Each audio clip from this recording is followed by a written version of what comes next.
Bienvenue, bonsoir à tous. Sa mission prend fin le 31 octobre prochain. La présidente du comité de normalisation de la Fédération ivoirienne de football, Mariam Dao Gabala, a été reçue ce mardi par le président Alassane Ouattara. Elle a fait le point après une année d'activité sur le terrain. Chiram Kofi Abolin. Nous sommes au palais présidentiel de la République de Côte d'Ivoire. L'hôte qui a été reçu ce mardi par le président Alassane Ouattara s'appelle Mariam Dao Gabala.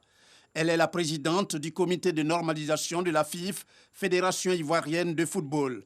Mariam Dao Gabala est venue faire au chef de l'État le point de ses activités à 2 mois de la fin de la mission qui lui a été assignée pour 1 an à la tête du comité de normalisation de la Fédération ivoirienne de football. Notre mandat arrive théoriquement à la fin au 31 décembre.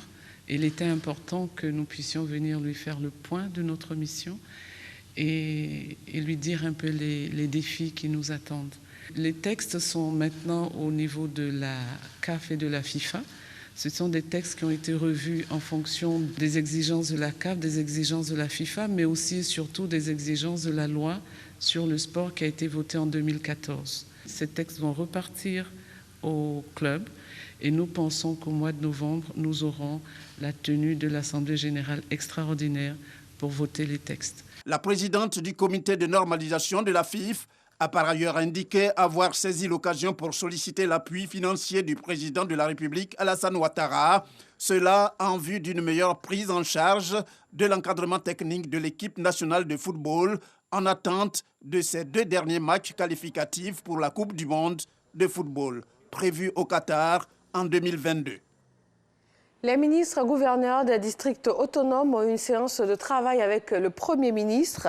Ils ont fait à Patrick Achi la synthèse de leurs préoccupations, dont les conditions de travail pour la réussite de leur mission de développement. Le président Alassane Ouattara a renforcé les capacités de mobilité des armées et aussi de la gendarmerie nationale. 98 véhicules neufs viennent ainsi étoffer leur patrimoine pour plus d'efficacité sur le terrain. Le ministre d'État, ministre de la Défense, a procédé à la remise symbolique de ce matériel roulant. Dans le dossier Ecoplus de ce 20h, on parle de l'orpaillage clandestin. Nous irons au cœur d'une opération de démantèlement dans la forêt classée de la Ténée. Un réseau d'orpailleurs clandestins s'y était installé depuis des mois. 21 personnes ont été interpellées et mises à la disposition de la justice. Nos reporters ont suivi en exclusivité cette opération qui s'est déroulée en pleine nuit. Le reportage comme si vous y étiez à 20h. Aujourd'hui, 26 octobre, Mariatou Koné, la ministre de l'Éducation nationale et de l'alphabétisation, a lancé la plateforme numérique dédiée aux États généraux de l'Éducation nationale et de l'alphabétisation. Il s'agit de rendre ces assises nationales inclusives, et cela à travers l'utilisation du numérique. Ainsi, l'ensemble des Ivoiriens, y compris la diaspora, pourra apporter sa contribution. 26 octobre 1961, 26 octobre 2021, 60 ans que Radio Côte d'Ivoire émet. Le plus vieux média de la Côte d'Ivoire célèbre cette date anniversaire. Et à cette occasion, le directeur général de la RTI, Fosséni Dambélé, a plaidé pour la construction d'un siège moderne du service public avec un regroupement de toutes ces différentes entités.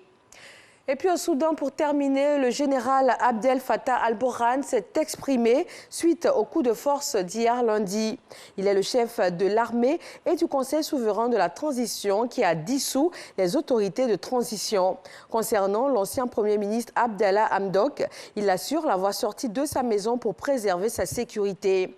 Le général Abdel Fattah al-Burhan précise que le Conseil souverain sera désormais formé de membres civils venant de différents États du Soudan, en plus des membres militaires. Ces civils seront nommés après discussion avec les responsables de chaque État. Merci de rester avec nous sur RTI 1. Je vous retrouve avec grand plaisir à 20h.